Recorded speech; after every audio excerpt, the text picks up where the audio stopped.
Hola, muy buenas tardes. ¿Qué tal están? Gracias a todas las personas que hoy se dan cita en el Zoom de la Asociación de Personas con Parkinson Aparcam.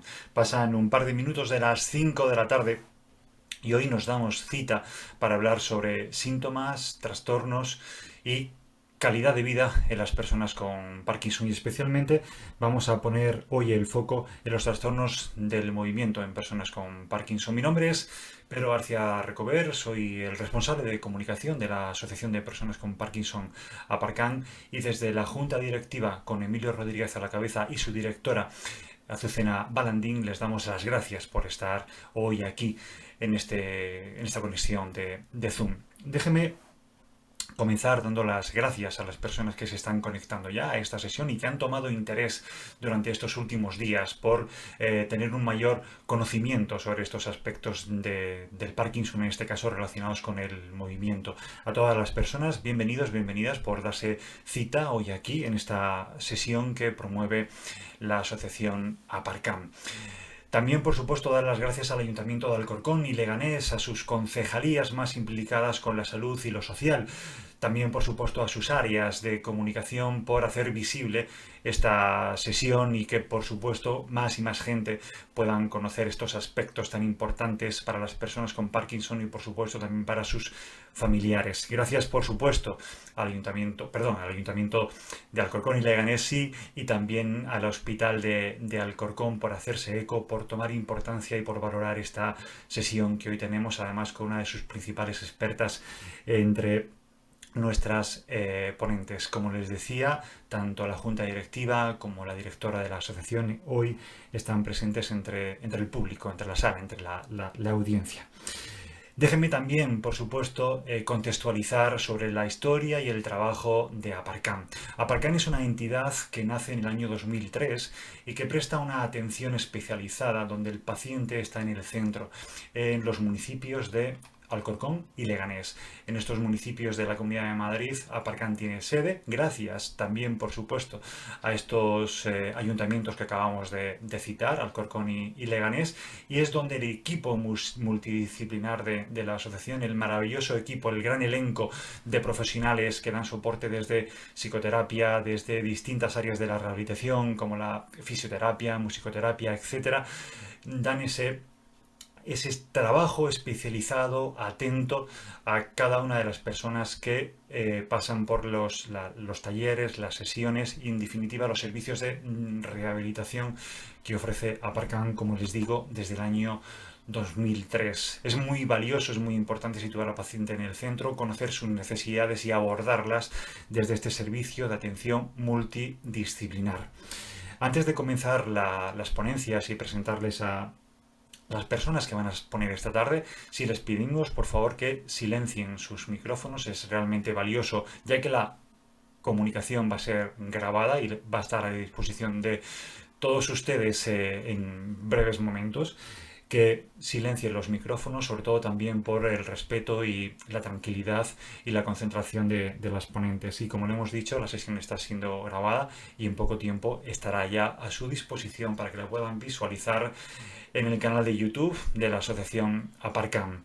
Y a continuación, ya sin extenderme yo más, porque las realmente valiosas y las protagonistas son nuestras dos ponentes, presento a la doctora Lidia Vela, que es la jefa de neurología del Hospital de Alcorcón y es la persona de referencia, además, en los trastornos del movimiento. Y nos acompaña también Zoraida Romero, que es logopeda de la asociación Aparcam. Con ellas dos vamos a hablar sobre los síntomas, tratamiento, calidad de vida y, sobre todo, vamos a poner el foco en los trastornos del movimiento. Así que, doctora Vela, es su tiempo, es su momento, tiene usted la palabra. Buenas tardes a los dos y buenas tardes a las personas que se dan cita a esta sesión tan valiosa en el día donde hoy conmemoramos la Semana de la Salud, Día Internacional de la Salud, y por supuesto también enfocado hacia el Día Mundial de las Personas con Parkinson, que, como bien saben, se celebra el próximo 11 de abril. Bienvenidos a todas, comenzamos. Doctora, cuando quiera. Buenas tardes. Bueno, en primer lugar, agradecer la invitación. Vamos, me hubiera sorprendido el no participar, porque bueno, me encanta que llegue esta semana, que llegue el día del Parkinson y estar con vosotros en una situación, en un lugar diferente de estar en la propia consulta, que siempre es un poco diferente, ¿no?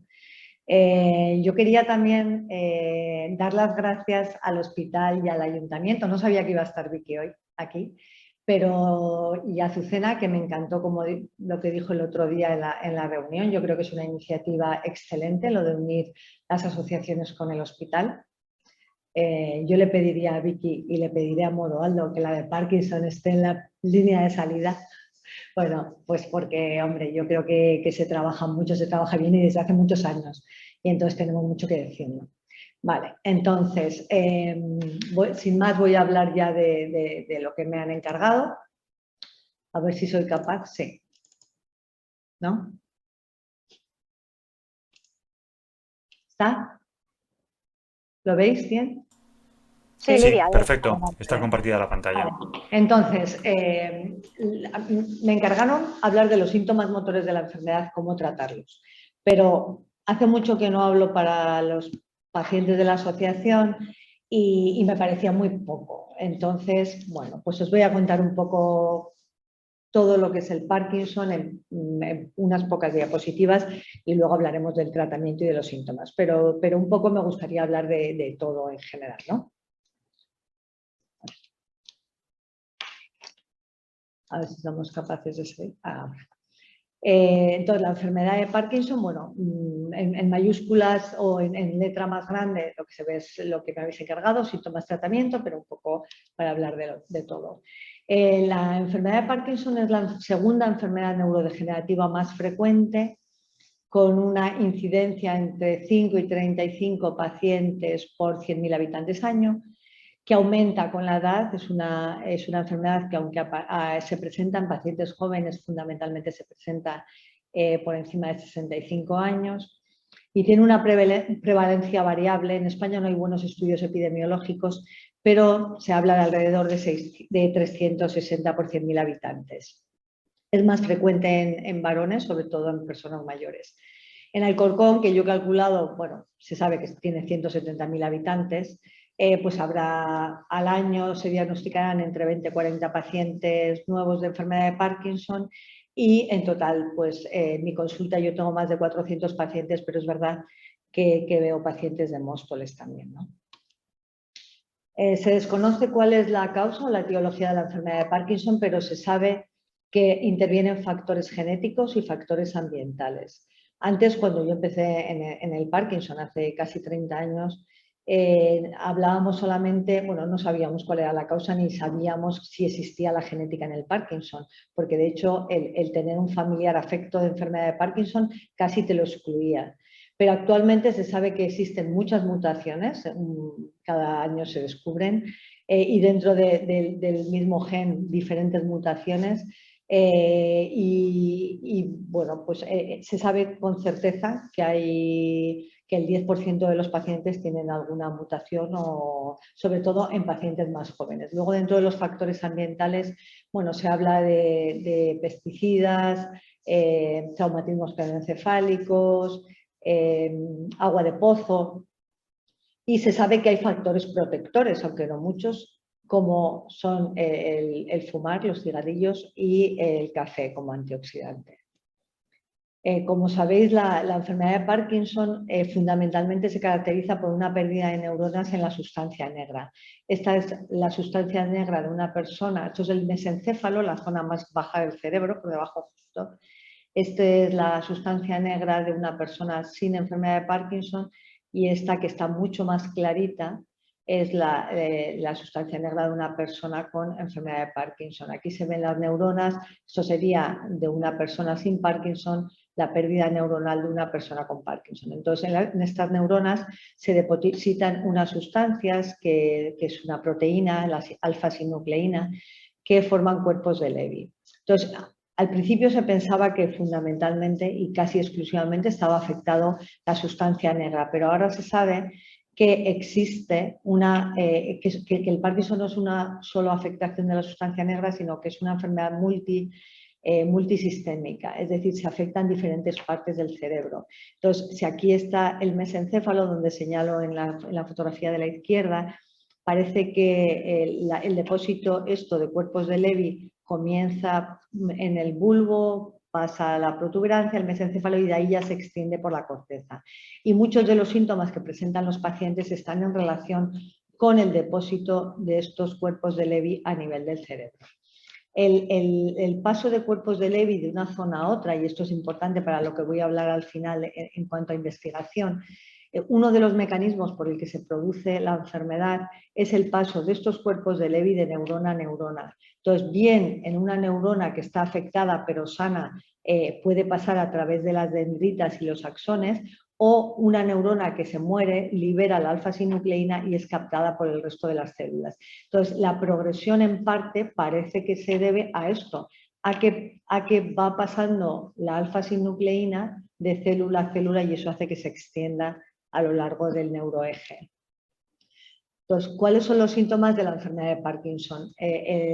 Vamos a hablar ahora seguidamente de los síntomas motores, pero antes de que empiecen los síntomas motores ya se sabe que hay muchos síntomas que presentan los pacientes a los cuales no se le ha dado importancia, pues porque estaban aislados fundamentalmente, y porque el paciente ni tenía temblor ni tenía lentitud, que son los síntomas característicos de la enfermedad.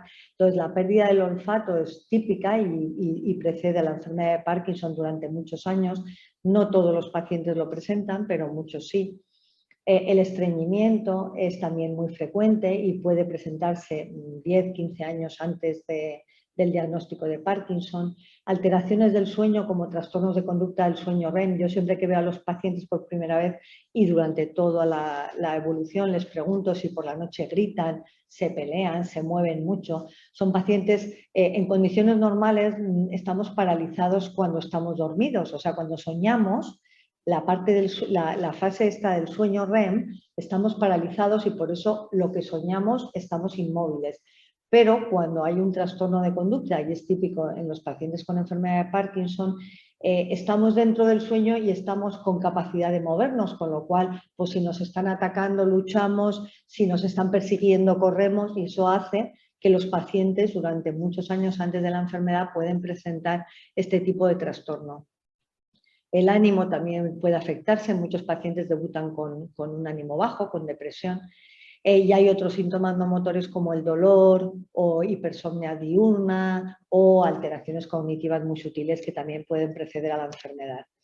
Pero el síntoma más frecuente es la lentitud de movimiento. Sin lentitud de movimiento no existe Parkinson.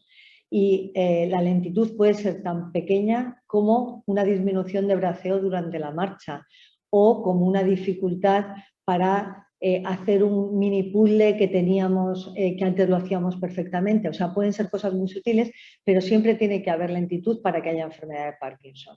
Porque el temblor de reposo, que es lo más característico, no lo presentan todos los pacientes, lo presentan alrededor del 70% de los pacientes, y es lo primero que llama la atención. O sea, los pacientes que debutan con temblor de reposo son los que más fácil diagnosticamos, pero lo más característico, y siempre tiene que haber lentitud para que haya diagnóstico de enfermedad.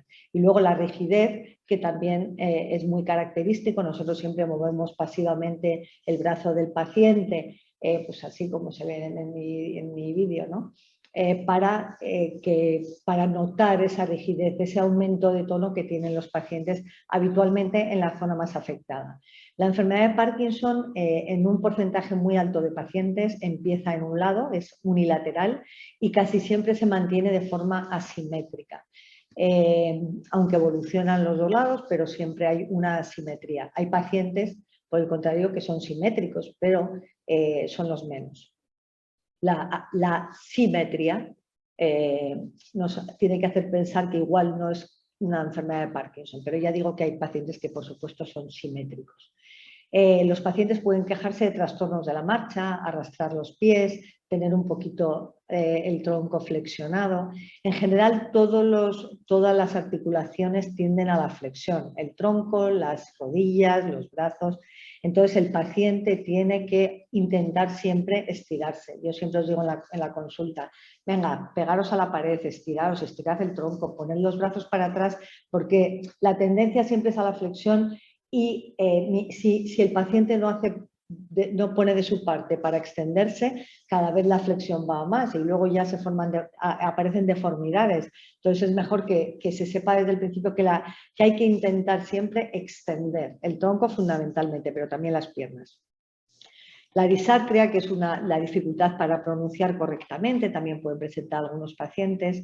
Algunos debutan con una letra más pequeña, que sorprendentemente hay pacientes que es lo primero que notan.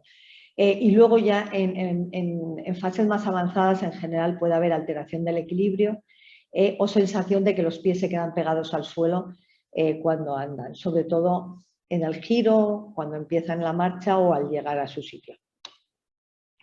Y a lo largo de la enfermedad también aparecen otros síntomas no motores como los que os he comentado antes de comenzar la enfermedad, pero ya más. Por ejemplo, pues la hipersudoración es típica, los mareos cuando se incorpora de la cama o de la silla, los varones pueden perder potencia sexual ya en estadios más avanzados, la ansiedad, otras alteraciones psiquiátricas, otros trastornos del sueño y, por supuesto, en estadios también más avanzados puede haber deterioro cognitivo.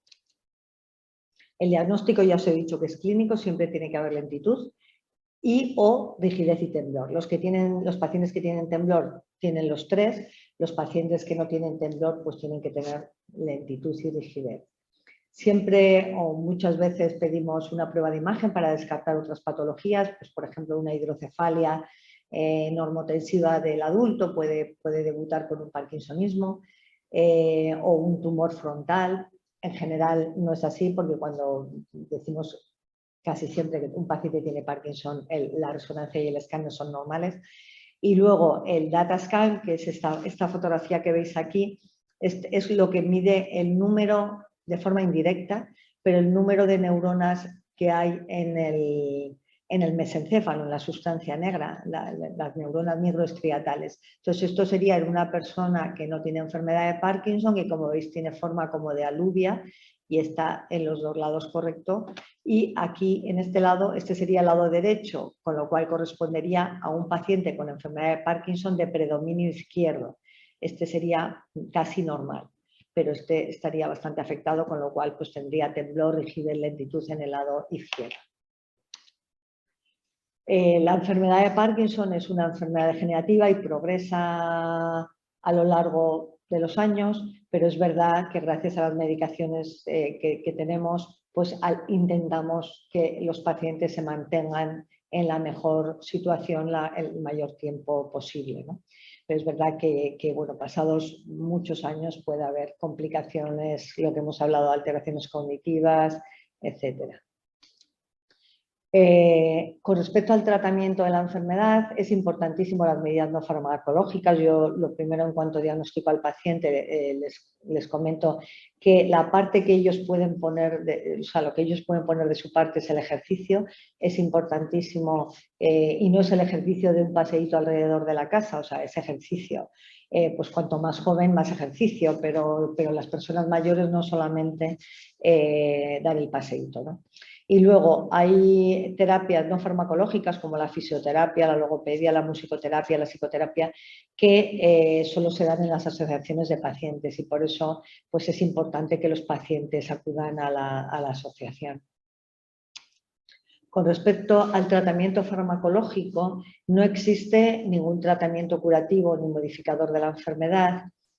Pero, como he dicho, los tratamientos de los que disponemos, sobre todo la levodopa, pues permite a los pacientes pues, hacer una vida lo más normal posible, que es lo que yo intento transmitirles al principio, ¿no? A los pacientes que van a seguir haciendo una vida relativamente normal, porque no puedes decir que va a ser normal absolutamente, pero que vamos a intentar que sea una vida relativamente normal, con una discreta lentitud, con un discreto temblor, pero bueno, lo más normal posible para la edad que va cumpliendo el paciente.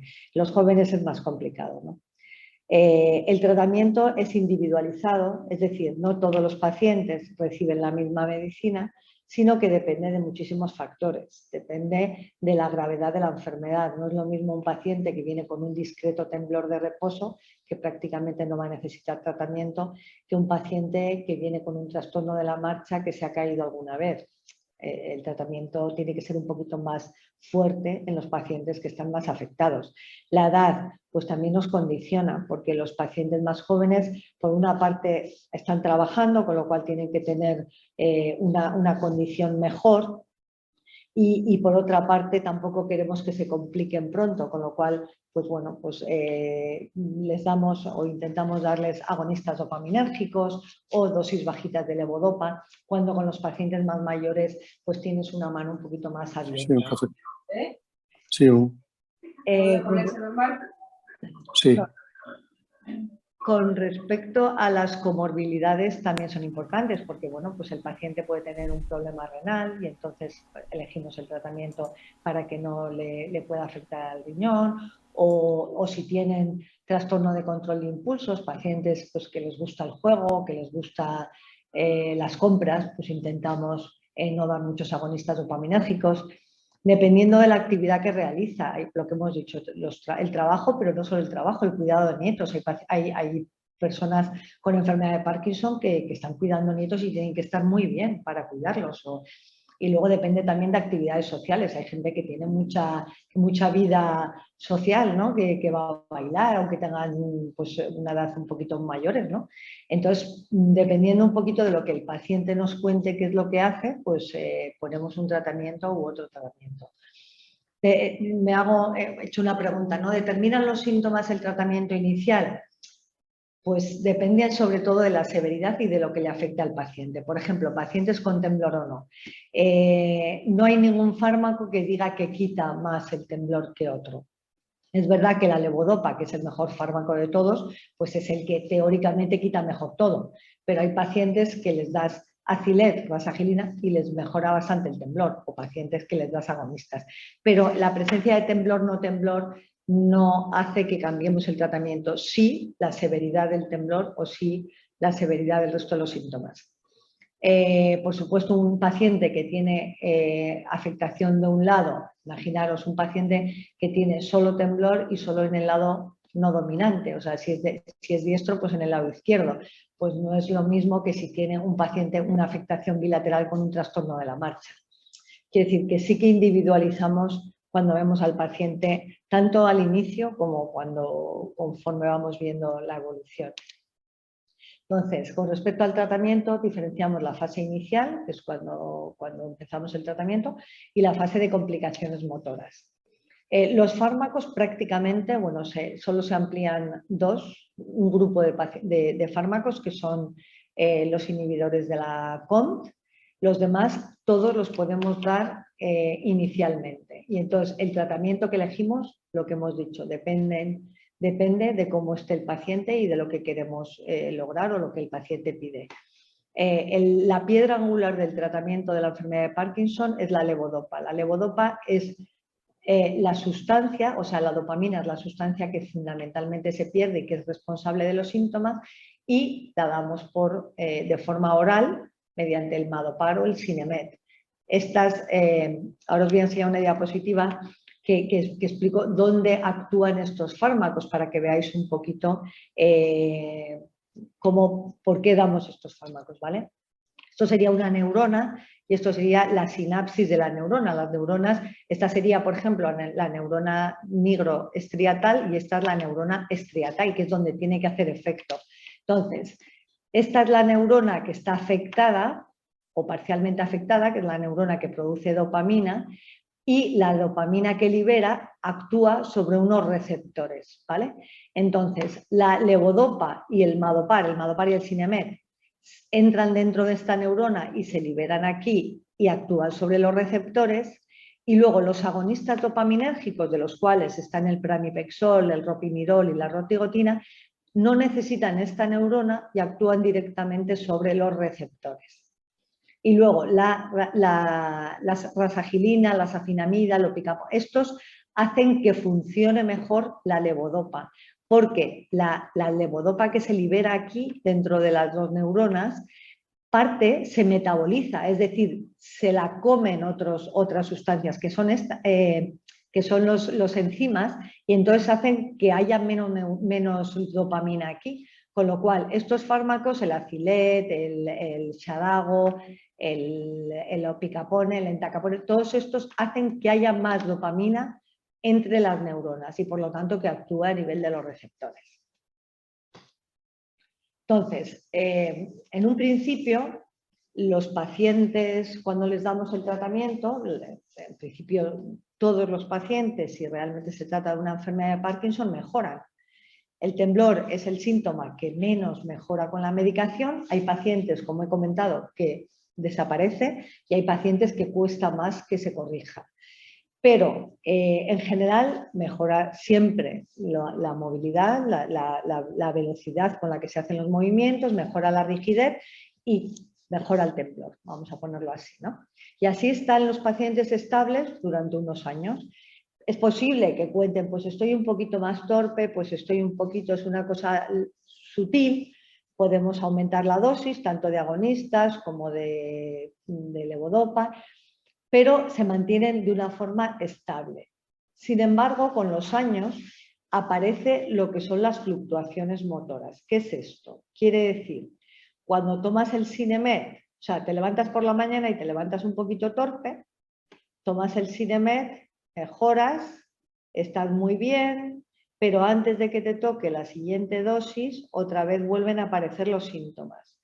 Vuelves a tomar la medicación, vuelves a mejorar y lo mismo ocurre con la otra dosis, ¿vale? Y eso es lo que llamamos fluctuaciones motoras. Hay pacientes que cuando vienen a la consulta dicen, doctora, estoy fatal, estoy peor. Y le digo, pero siempre está peor a cualquier hora del día, da igual que le vea yo ahora, que le vea a las 3 de la tarde, a las 7 de la tarde. Y hay que insistir en esto muchísimo porque el control de los síntomas depende de que el paciente cuente bien esto.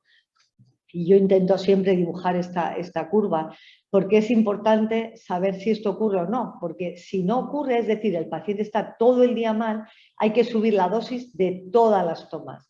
Pero si esto le ocurre, no hace falta subir la dosis de todas las tomas, sino dar más tomas o añadir otros fármacos. Entonces, es importante reconocer las fluctuaciones porque es una forma de que el paciente sea tratado mejor.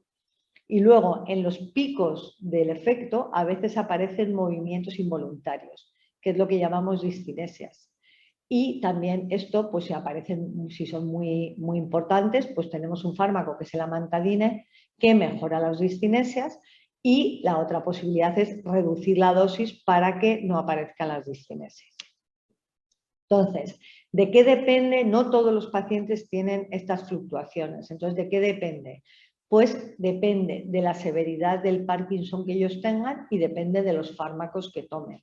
La levodopa tiene una vida media corta, pero al principio hace un efecto todo el día y luego se va cortando y se va cortando y se va cortando. Y entonces, pues ya hay cuando tenemos un paciente que cada dosis de levodopa le dura muy poquito, lo pasamos a 4 tomas, luego le pasamos a 5 tomas, pero llega un momento en que hay que pensar en lo que llamamos terapias de segunda línea. Esto sería el tratamiento de las complicaciones, son los mismos fármacos, como os he comentado antes, y añadimos los inhibidores de la COM, que solo están indicados en los pacientes fluctuantes, y la safinamida, que también, ¿vale? El amantadine ya he comentado, que es el de las discinesias. Una cosa importante es el IFU. Es verdad que no mandamos a muchos pacientes, pero el IFU es el tratamiento con ultrasonidos que hasta hace un año solamente se administraba en Madrid por la vía privada, vamos, en medicina privada, en Puerta del Sur. El doctor Obeso es el director de Puerta del Sur y yo he trabajado con él 5 años. Ha sido mi profesor cuando yo estaba en Pamplona y hemos seguido siendo amigos pues desde hace 40 años, que parece mentira. Pero bueno, a lo que voy. El temblor, sobre todo de la mano, si no desaparece con ningún tratamiento médico y al paciente le molesta mucho, es decir, molesta porque a veces el temblor no molesta, molesta casi más a la mujer o al marido que al propio paciente, pues se puede hacer el IFU. El IFU, sobre todo el temblor de la mano, mejora de forma significativa. Entonces, esto sí que sería un tratamiento como específico para el temblor. Es verdad que en Puerta del Sur, bueno, entonces en el último año, en el Hospital Clínico San Carlos, lo han abierto por la Seguridad Social.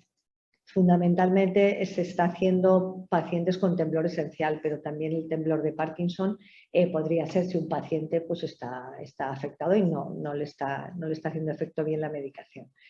En Puerta del Sur lo que decía es que hay muchos estudios en marcha, no solamente para temblor, sino también para otros síntomas, haciendo la lesión, porque esto son ultrasonidos que se focalizan en un punto, producen lesión, y al aparecer la lesión, pues desaparece el temblor.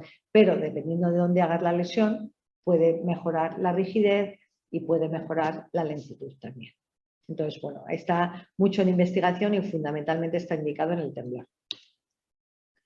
Con respecto a la enfermedad de Parkinson avanzada, que es como os he comentado, que ya pues damos la levodopa 3, 4, 5 veces y no acaba de estar el paciente estable todo el día, hay 3 tratamientos en pacientes que tienen estas características y que son la infusión subcutánea continua de apomorfina, la infusión intestinal continua de levodopa, que esto se coloca con un estoma a nivel del estómago, y la estimulación cerebral profunda del núcleo subtalámico, que se utiliza en pacientes fluctuantes por debajo de 70 años y si es posible por debajo de 60 porque es más eficaz cuanto más joven es el paciente.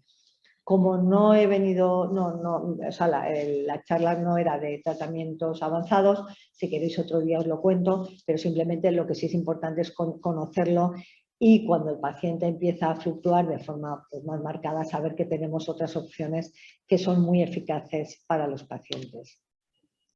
Hay muchos tratamientos que se están investigando y hay muchos tratamientos que yo creo que están a punto de que los dispongamos en España. Por ejemplo, he comentado la duodopa, ¿no? La duodopa, el problema es que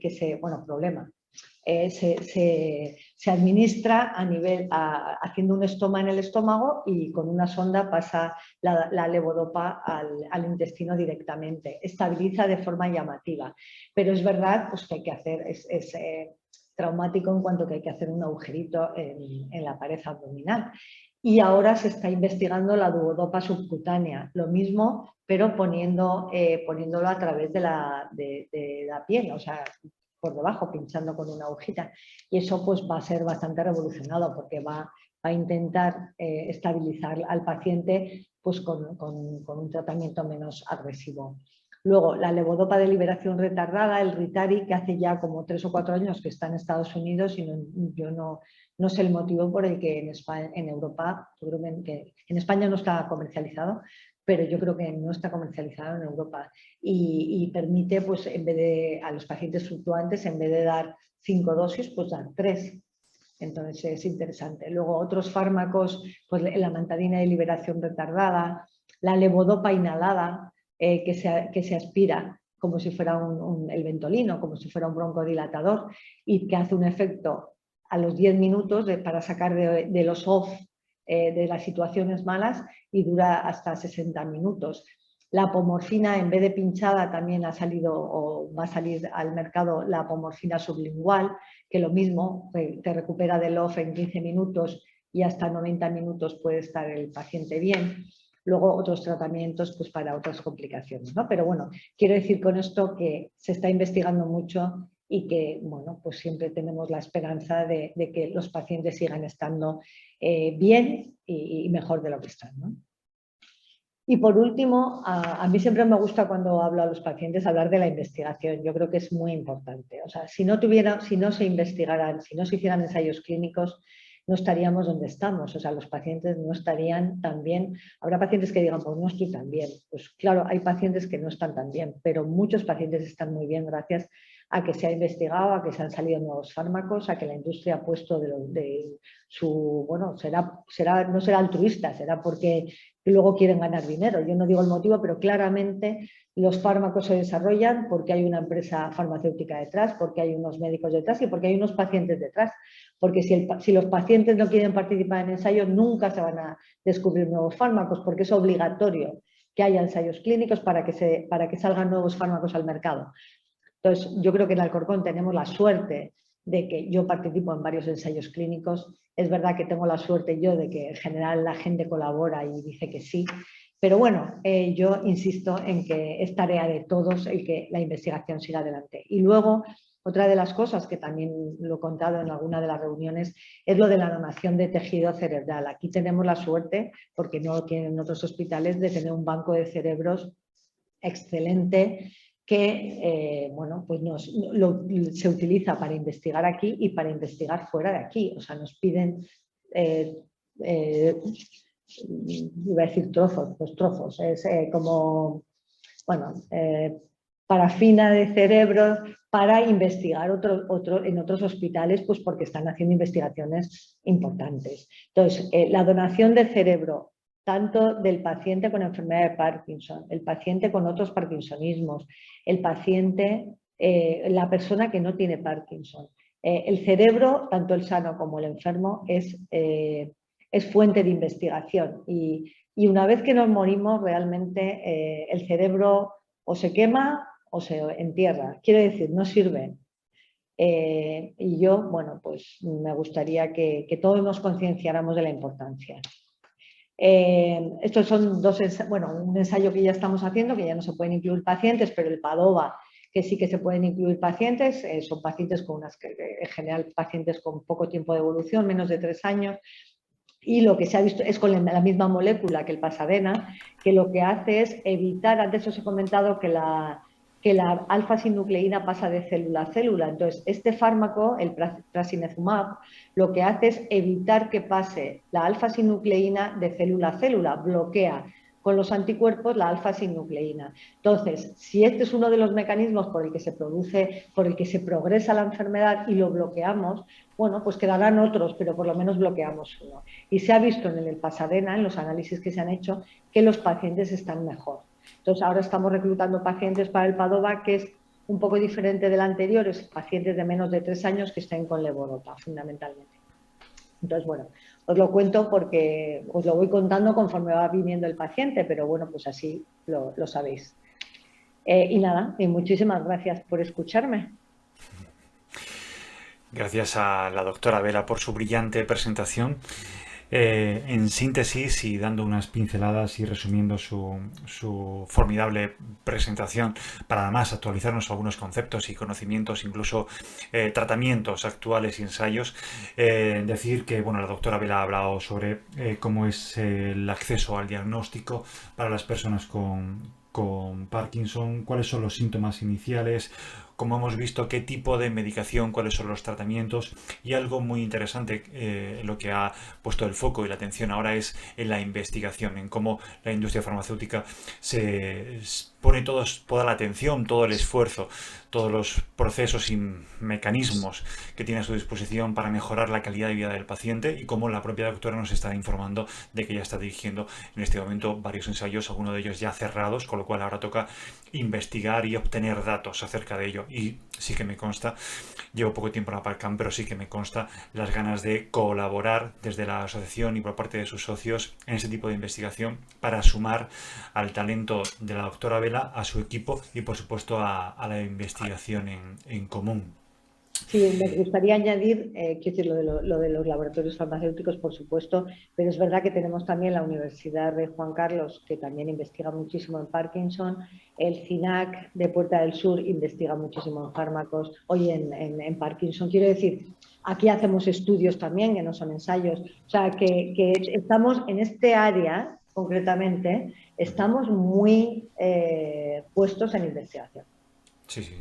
Y resaltar también la puerta que ha abierto el Hospital Clínico San Carlos en uno de los tratamientos desde la Seguridad Social. Así que yo he puesto hace un ratín en el chat del Zoom de Aparcam que cualquier persona que quiera hacer una pregunta, ya sea a la doctora Vela o a Zoraida Romero, la persona que voy a presentar a continuación, puede hacerlo a través del chat. Si pedimos, por favor, rogamos encarecidamente que no sean preguntas personales, eso ya lo pueden hablar con la doctora y con Zoraida, pero si son preguntas de interés común y general y son beneficiosas para la comunidad, pues bienvenidas sean. Ahora sí, Zoraida Romero, logopeda de Aparcán, que además es la primera posición, la primera área multidisciplinar que la doctora Lidia Vela ha colocado en su presentación dentro de los servicios que prestan las asociaciones, pues nos parece brillante y muy muy necesario la actuación del logopeda en las personas con Parkinson. Ahora sí, Zoraida, es tu turno. Gracias por acompañarnos. Buenas tardes. Buenas tardes a todos. ¿Se me oye bien, verdad? Perfectamente, Zoraida. Vale, pues voy a compartir pantalla y vamos a ello. A ver, un segundín. Si hablo muy deprisa o, bueno, ya sabéis, los que me conocéis, sabéis que hablo un pelín rápido. Me paráis. A ver, que comparto por aquí.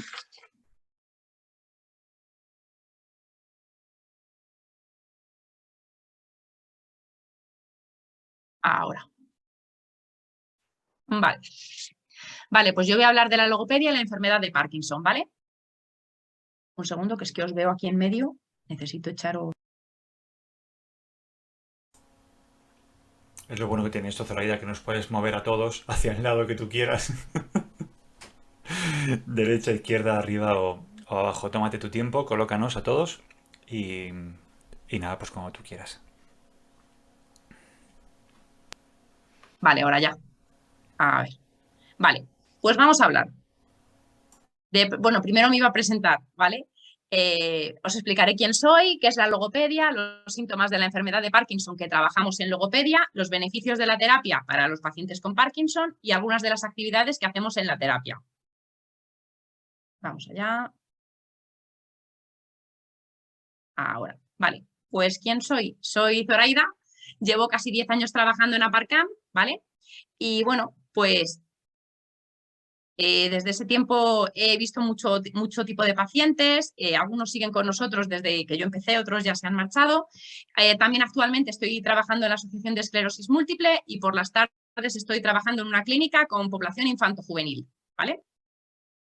Ahí me veis de una foto de cuando nos incorporamos después de la cuarentena, que había que llevar los EPIs. Vale. Pues bien, ¿qué es la logopedia? Es una disciplina sanitaria que se encarga del estudio, la prevención, la detección, la evaluación, el diagnóstico, el tratamiento del habla, la voz, el lenguaje y la deglución, ¿vale? Como veis, es sanitaria, no quiere decir que estudiemos medicina, simplemente somos otra rama de la salud, ¿vale? Trabajamos en el ámbito sanitario, pero no somos médicos como tal. Los síntomas que aparecen en Parkinson y que trabajamos en logopedia son estos. En primer lugar, la hipominia. Esto quiere decir la poca expresividad facial, ¿vale? Se conoce más bien con cara de póker. Muchas veces el paciente no expresa con la cara en realidad los sentimientos que tiene. Muchas veces se le dice que está enfadado, que está muy serio y es verdad que muchas veces no es así. Simplemente pues no es capaz de forma voluntaria expresar las emociones. La articulación a veces es ininteligible. Entonces hay que trabajar sobre ello para que la otra persona le comprenda. En ocasiones tienen mala coordinación fonorrespiratoria. Esto quiere decir que a veces se ahogan al hablar, se fatigan, ¿vale? Y muchas veces dejan de hablar por eso mismo, porque pues, se cansan, la otra persona a lo mejor tampoco tiene paciencia, el receptor no tiene paciencia, entonces, bueno, la persona muchas veces se aísla y deja de hablar. Pueden aparecer alteraciones del lenguaje, tanto en la expresión como en la comprensión. Alteraciones de los movimientos grafomotrices, ¿vale? A nivel de escritura, muchas veces están afectados, puede aparecer letra enmarañada, temblor, micrografía, que también ha dicho la doctora Lidia, trastornos de la lectoescritura. De la lectura me refiero porque muchas veces presentan problemas a nivel visual, pues a veces tienen el ojo seco o al revés, tienen exceso de lágrima y el exceso de lágrima no les deja ver correctamente lo que tienen delante. O tienen visión borrosa, que también muchas veces les afecta y no pueden leer bien ni escribir, ¿vale? Y la escritura, por lo que hemos dicho, letra enmarañada o a lo mejor demasiada rigidez y no son capaces de escribir con soltura. Y por último, trastornos en la masticación o la deglución. se conoce como disfagia. Seguimos. Los beneficios que ofrece la terapia de logopedia para los enfermos de Parkinson son, en primer lugar, la comunicación. Pues lo que intentamos desde logopedia es que mejoren la comunicación tanto oral como escrita. Que aumente la posibilidad de interactuar con el entorno, que como he dicho antes, hay veces que como hablan peor o la gente no les entiende, dejan de hablar, de comunicarse, de sociabilizar. Y es el siguiente punto, que hay que ofrecer sistemas alternativos y o aumentativos de la comunicación, ¿vale? Para intentar que estén en contacto con la sociedad. En cuanto al habla, hay que intentar mejorar la articulación y el ritmo, ¿vale? Todo ello para conseguir que el discurso sea inteligible, que la otra persona les pueda entender.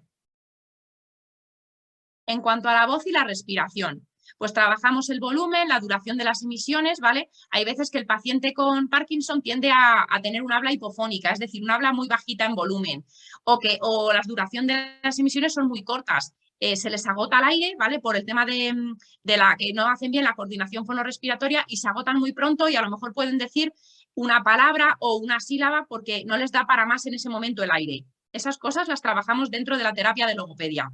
Y lo último, que hay que intentar disminuir la fatiga vocal, porque se cansan, ¿vale? El siguiente punto sería el lenguaje. Lo que hacemos es estimular el lenguaje tanto comprensivo como expresivo y mantener y mejorar el funcionamiento de las capacidades cognitivas que intervienen tanto en la comprensión como en la expresión del lenguaje. Y en cuanto a la deglución, lo que hacemos en logopedia es ejercitar la musculatura implicada en la deglución, prevenir y tratar dificultades deglutorias, aconsejar sobre las pautas más adecuadas para tragar, todo ello para conseguir una deglución segura y eficaz. En general, lo que hacemos en logopedia, como en el resto de terapias, es mejorar la calidad de vida del paciente. Desde distintas áreas, yo me encargo de logopedia, pero básicamente el objetivo principal es ese, mejorar la calidad de vida. Y ahora os voy a enseñar las actividades de logopedia que hacemos. La mayoría de los que estáis conectados sois socios, entonces seguro que en esto me podéis echar un cable. Si me he olvidado de alguna, pues luego si queréis lo podemos comentar. Bueno, como técnicas respiratorias, lo primero, ejercicios de soplo, que pueden ser respiración por tiempos, expiración emitiendo sonidos como la S o la Ch de forma intermitente, o soplar una vela sin que se apague. Como ejercicios de fuerza de soplo, puede ser soplar una vela, en este caso sí, apagándola, o inflar un globo. Muchas veces les cuesta, porque es verdad que hay globos que tienen la goma muy dura y, bueno, cuesta un poquito más. Y por último, respiración diafragmática, es decir, una respiración completa, realizando una inspiración nasal e intentando que el aire llegue hasta el diafragma, ¿vale? Para que en ese momento podamos hacer una emisión lo más larga posible. Esto nos viene bien luego para la hora de hablar. Como técnica fonatoria podemos hacer ejercicios de coordinación fonorrespiratoria. Por ejemplo, vocalizar días de la semana con o sin voz, siempre que no agotemos el aire de los pulmones. También podemos emitir el sonido M de forma prolongada, lo mismo, sin agotar el aire de los pulmones. Como control de intensidad vocal, podemos decir números a diferente intensidad, a diferente volumen, o proyectar la voz a diferentes distancias. En cuanto al control del tono vocal, nos referimos, por ejemplo, a hacer ejercicios de poner voces. Voz de ogro, voz de ratón, ¿vale? Voz de niño, voz de adulto. También cantar la lotería, como si fuéramos los niños de San Ildefonso. O, por ejemplo, las tablas de multiplicar. Y en cuanto a la relajación laríngea, ejercicios que podemos hacer son masaje laríngeo, bostezar, que viene muy bien para relajar toda la laringe, movilizaciones de cuello y cabeza, entre otras. No sé si veis la foto del usuario, en este caso está haciendo ejercicios de intensidad vocal. Se le pide en la primera lámina que aumente el volumen, haciendo una A al principio despacito, o sea, suavecita, y luego tiene que subir el volumen todo lo que pueda. Y con la S al revés, empieza fuerte y acaba casi en susurro. Algunos ejercicios para mejorar la resonancia vocal son emisión de las sílabas nam, nem, nim, nom, num y palabras inventadas mamán, mamen, mamín, mamón, mamún. Si os dais cuenta, todo acaba en M porque ayuda a la resonancia, ¿vale? En este caso estamos usando los resonadores de la cara, ¿vale? Hacer gárgaras con agua también viene muy bien y la emisión de la vocal A, ya sea nasal u oral, ¿vale? Todo para mejorar y trabajar los resonadores que los tenemos dentro de la cavidad nasal. En cuanto a las actividades de articulación y ritmo del habla, podemos encontrar las praxias bucofonatorias, que son las que hacemos siempre al empezar la sesión, que son ejercicios de lengua, de labios, de mandíbula. También los ejercicios, perdón que me he pasado, los ejercicios de precisión articulatoria, como pueden ser decir trabalenguas, usar diferentes sílabas en distintas partes dentro de una palabra. Y en cuanto a los ejercicios de control de habla, podemos silabear palabras y frases con apoyo de un marcador de ritmo, por ejemplo, un metrónomo, o dando palmadas, podríamos ir silabeando, o leer un texto palabra por palabra a diferentes velocidades. La foto de la derecha son los usuarios, de arriba a la derecha son los usuarios haciendo las praxias, ¿vale? Y la foto de abajo es un usuario, uno de los jóvenes que tenemos, leyendo un texto palabra por palabra. En cuanto a los ejercicios para mejorar la melodía o la prosodia de la voz, tenemos dos tipos de ejercicios. Los de acentuación contrastada, que son ejercicios con palabras tritónicas. Habría que decir una palabra con diferente acentuación. Según donde se coloque la tilde, pues así se lee la palabra y cambia el significado. No es lo mismo decir hábito, que habitó, o género, que generó, generó. Y los ejercicios de entonación contrastada, pues usamos frases con diferente entonación, afirmativa, pregunta y exclamación. Esto viene muy bien porque muchas veces los pacientes tienen un habla un poco monótona y no se sabe si te están haciendo una pregunta, si es una exclamación o simplemente están haciendo un comentario. Este tipo de cosas las trabajamos mucho. A ver, un segundín, que no pasa esto. Ahora. Actividades para corregir la micrografía, la escritura enmarañada o las dificultades para comenzar a escribir. Lo que solemos empezar a hacer es calentamiento de manos, con movimientos rotatorios de muñeca, la pinza con todos los dedos, pitos, el gesto de robar, ¿vale? Todo ello para calentar las manos y los dedos. También solemos escribir, realizar trazos en diferentes direcciones o enhebrar abalorios. La foto de arriba a la derecha es una usuaria enhebrando abalorios en un cordón y la de abajo es haciendo caligrafía.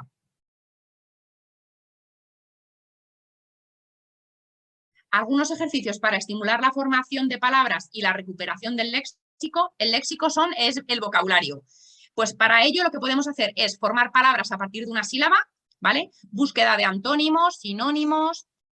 También se les pide a veces que planifiquen viajes, tanto por escrito como de forma oral, sin darle mucho tiempo para que tengan para prepararlo, o incluso que escriban recetas de cocina.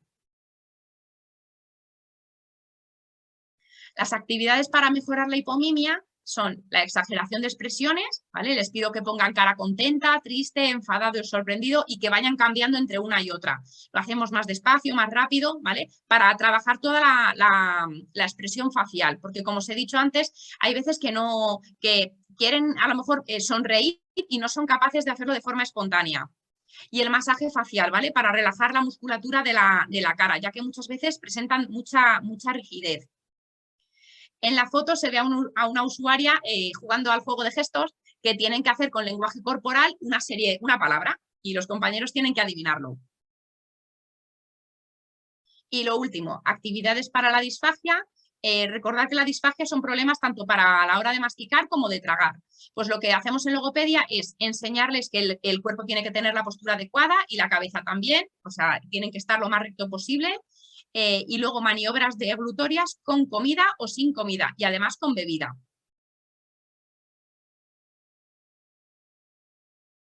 Por mi parte lo hemos acabado. No sé si tenéis alguna duda. Mil gracias, Zoraida, por tu tiempo, por la exposición, por hacernos un recorrido y por situarnos de esta forma incluso tan gráfica con estas imágenes sobre las distintas acciones que desempeñas con las personas con Parkinson desde las sedes de Aparcam, tanto en Leganés como en Alcorcón. Hemos hecho un recorrido muy interesante, muy didáctico sobre todos los beneficios que presenta la logopedia para las personas afectadas por esta patología. Como os decía, y por no alargar la sesión, si hay alguna pregunta, en el chat he visto que no, pero si hay alguna pregunta y alguien la quiere hacer de forma oral, ¿tenemos alguna pregunta a las personas de la sala?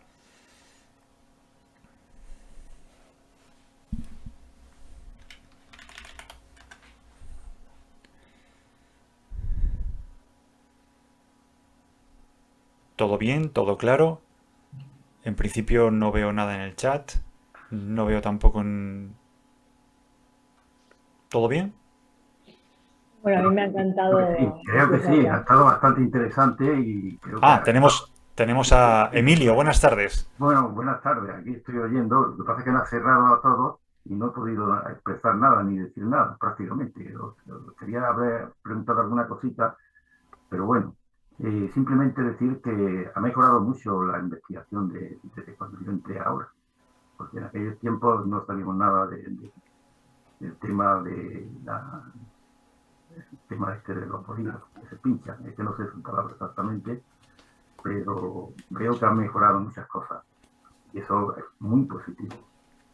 Porque en principio parecía nada más que logopeda, con logopeda, sí. El tema principal para mí ha sido el Cinemé siempre, porque no hay nada más que Cinemé, pero ya veo que hay cosas que van en paralelo, suprimiendo una serie de cosas y mejorando otras. Entonces, para mí se ha notado una mejora exactamente de investigación, aunque va muy despacito, pero yo veo que hay un cambio desde cuando yo entré hasta ahora. Efectivamente, Emilio Rodríguez, presidente de la Junta Directiva de Aparcam. Es bien cierto que la investigación avanza, pero bueno, estamos viendo y estamos identificando esas mejoras y además la doctora Vela nos está haciendo partícipes de cada una de ellas, incluso nos ofrece la mano a los pacientes para estar ahí, para participar en esos ensayos, siempre y cuando se cumplan los perfiles. Tiene un lujo enorme con tener a la doctora Lidia. Lo digo públicamente porque es real. Y siempre comento que la gente no sabe el tesoro que tenemos aquí en Alcorcón, porque es muy difícil, empezando por el tiempo y terminando por, es muy rápida, muchas cosas y hace que estemos contentos y siempre con la esperanza de que vamos a sacar alguna cosa nueva. Genial. Eso se lo digo a los señores del ayuntamiento, sobre todo a los concejales, que sepan que aquí tenemos un tesoro que hay que intentar que no se vaya nunca. Sí, pero a la jubilación, Bueno, la jubilación, a no te pasa como a mí, que llega la jubilación y también está currando. Hombre, claro, porque me gusta, desde luego. Tenemos, Emilio, alguna intervención. Vicky Meléndez tiene una pregunta y ha levantado la mano. Vicky, cuando quieras. Bueno, es un comentario de agradecimiento a las ponentes, porque creo que escuchar siempre a los profesionales que más saben de esto, que más cariño le ponen y que yo creo que al fin y al cabo marcan la diferencia entre bueno, pues yo creo que poner el cariño, ¿no? Aparte de la ciencia.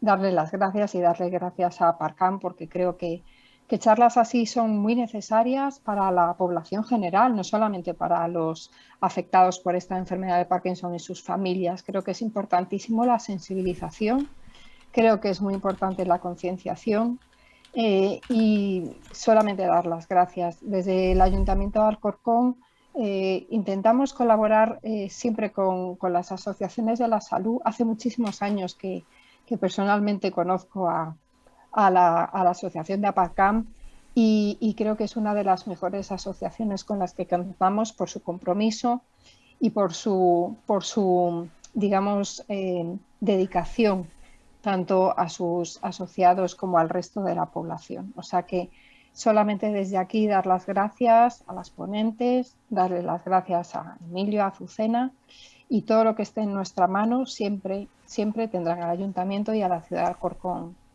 con ellos.